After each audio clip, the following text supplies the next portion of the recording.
Hello guys, in this video I will start to talk about the most important component of electronic. Firstly, I want to show you its real image.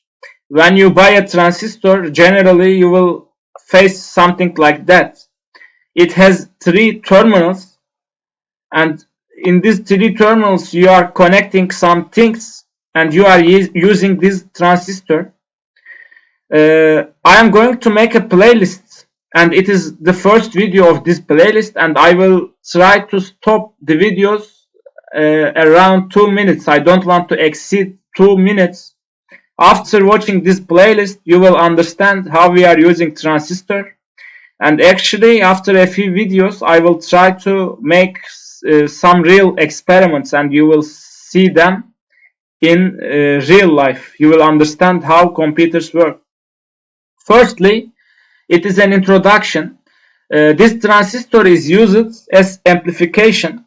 If you have a small signal, you can amplify with it. But actually, we are not going to deal with this operation because we are going to use it as a switch.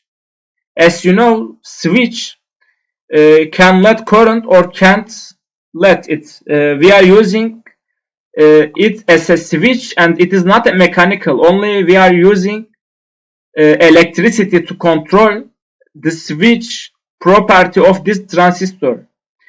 And in coming videos you will understand it better. As I said, it is only an introduction. For this reason only I will teach you the names of these pins.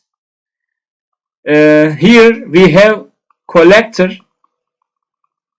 here we have base, and here we have emitter.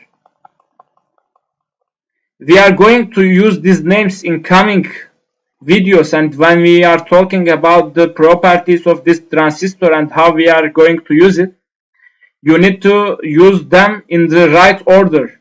For example, if you need to connect a high voltage into emitter, if you actually confuse them and you connect that high voltage here, you can damage your circuit. For this reason, it is important to be aware of these terminals. And actually, when you look at this picture, it is not easy to understand which one is collector or emitter. The base in the middle, it is always there. But collector emitter can change from place to place according to the brand. For this reason, when you buy a transistor, you can look at the datasheet in order to learn which pin is which pin. And it is the end of this video. In coming videos, we will deep into this transistor and we are going to make some actual experiments.